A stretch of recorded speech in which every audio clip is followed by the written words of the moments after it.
Croton या झाडाविषयी आपण माहिती पाहतो। हे क्रोटनचं झाड आहे आणि याच्यामध्ये वेगवेगळ्या व्हरायट्या असतात। इथे हा छान कथ्या कलरची पानं आहेत याला आणि ही अशी आहे।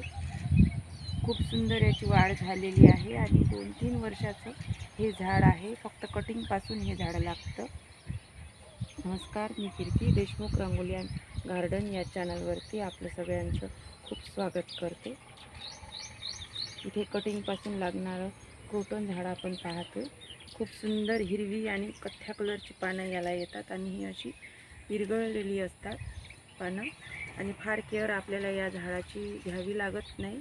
इथे मी 12x12च्या पॉटमध्ये झाड लावलेलं आहे आणि खूप सुंदर याची वाढ झालेली आहे। भरपूर सनलाईटमध्ये राहणारा हा प्लांट आहे आणि सावलीमध्ये पण राहतो।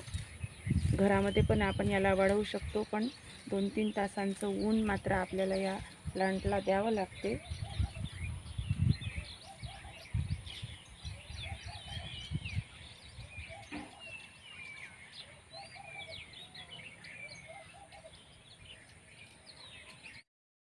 या झाडासाठी माती इथे मी काळी माती वापरलेली आहे आणि वाळू वापरलेली आहे, कंपोस्ट खत वापरलेला आहे।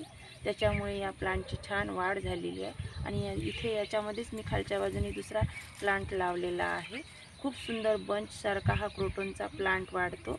खूप सुंदर याला पानं येतात आणि कुठलंही फळ फूल न येता सुद्धा पानांनीच हे झाड खूप सुंदर दिसतं आणि आपल्या घराची, अंगणाची, टेरेसची शोभा वाढवतं आणि कटिंगपासून लागतो, पटकन लागतो, फार वेळ याला लागत नाही आणि खूप सुंदर दिसतो।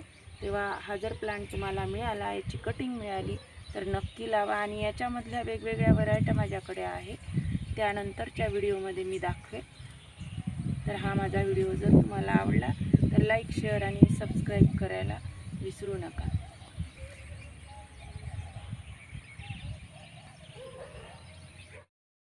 इथे मी कटिंगपासून हा प्लांट लावलेला आहे आणि ही कटिंग मी मागच्या वर्षी लावलेली होती, म्हणजे मागच्या वर्षीच्या पावसाळ्यामध्ये ही लावलेली होती आणि 1 वर्षाचा हा प्लांट झालेला आहे आणि इथे सावलीमध्येच मी इथे लावलेली आहे आणि जमिनीमध्ये लावलेली आहे।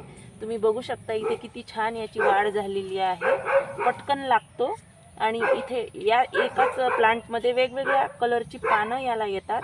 इथे बघू शकता ही दुसरी पण इथे लावलेली आहे मी। याच्या पानांचा रंग हा असा आहे आणि याचा असा आहे।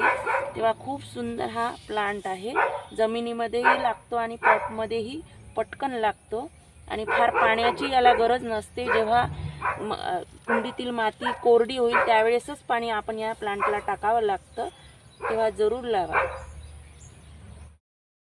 हा प्लांट असा आहे की या प्लांटमध्ये या झाडाला कुठलीही फळं किंवा फुलं काहीही न येता नुसत्या पानांनीच हा प्लांट खूप सुंदर दिसतो आणि याच्यामधल्या ज्या वेगवेगळ्या व्हरायट्या त्या पण फार सुंदर दिसतात।